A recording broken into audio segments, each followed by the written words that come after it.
ఎందుకు బైరెడ్డి సిద్ధార్థ రెడ్డిని బాలిక కుటుంబాన్ని పరామర్శించడానికి వెళ్ళనివ్వడం లేదు పోలీసులు? రోహిత్, ఉమ్మడి కర్నూలు జిల్లా బ్రాహ్మణ్ కొట్టూరులో ఉద్రిక్తమైనటువంటి పరిస్థితులు కనిపిస్తున్నాయి. హై టెన్షన్ వాతావరణం కనిపిస్తోంది. ఇవాళ ముచ్చుమర్రికి, పగిడ్యాల మండలం ముచ్చుమర్రి గ్రామానికి గత 6 రోజుల క్రితం మిస్సింగ్ అయినటువంటి బాలిక ఎవరైతే ఉన్నారో అపహరణ గురైంది, అత్యాచారం గురైంది, హత్య చేసి ఆ పక్కనే ఉన్నటువంటి ముచ్చుమర్రి ఎత్తిపోతల పథకం సంబంధించిన బ్యాక్ కెనాల్ కాలువలో పడవేశామనేసి 3 మైనర్లు చెప్పినటువంటి నేపథ్యంలోనే గత 6 రోజులుగా పెద్ద ఎత్తున కూడా గాలింపు చర్యలు కొనసాగుతున్నాయి. సెర్చ్ ఆపరేషన్ కొనసాగుతూనే ఉంది.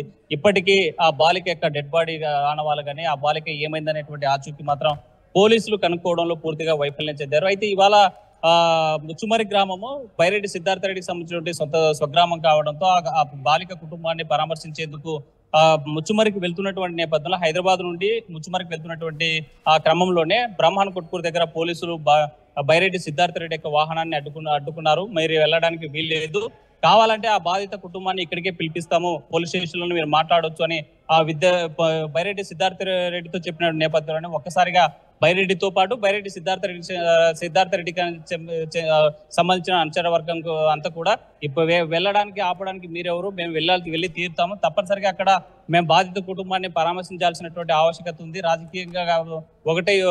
రాజకీయంగా పక్కన పెట్టేస్తే మరోపక్క స్వగ్రామం కాబట్టి అదే గ్రామానికి సంబంధించిన వాళ్ళ ఫాలోవర్స్ సంబంధించినటువంటి సభ్యులు కాబట్టి మేము పోయి మాట్లాడాలి, ఆ గ్రామానికి సంబంధించిన ఆ గ్రామంలో ఉన్నటువంటి బాధితులను పరామర్శించాలనే ఉద్దేశంతో బాలిక తల్లిదండ్రులతో మాట్లాడడానికి వెళ్తున్నటువంటి క్రమంలోనే ఆ బ్రాహ్మణ్ కొట్కూరు వద్ద ఆ పోలీసులు అడ్డుకున్నారు. వెళ్లేటువంటి వాహనాలను అక్కడే ఆపి బైరెడ్డి సిద్ధార్థ రెడ్డిని అదుపులోకి తీసుకొని స్థానికంగా ఉన్నటువంటి బ్రాహ్మణ్ కొట్కూరు పోలీస్ స్టేషన్ లో బైరెడ్డి రాజశేఖర రెడ్డి కావచ్చు, బైరెడ్డి శబరి నంద్యాల ఎంపీకి సంబంధించిన వాళ్ళు ఒకటే కామెంట్ చేస్తా ఉన్నారు. ఇక్కడ రాజకీయంగా చూడాల్సినటువంటి అవసరం అయితే లేదు, కానీ గత 5 సంవత్సరాలుగా ఈ ముచ్చుమర్రి గ్రామము రౌడీ ముఖల చేతులకు వెళ్ళింది, అరాచకవాదుల చేతులకు వెళ్ళింది. గ్రామం క్రమశిక్షణ తప్పింది, అక్కడ ఉన్నటువంటి కట్టుబాట్లు పోయాయి. కాబట్టి మొట్టమొదటిసారిగా ముచ్చుమర్రి గ్రామంలో ఇలాంటి ఘటన జరిగింది. అభం శుభం తెలియని 8 ఏళ్ల బాలికపై అత్యాచారం చేసి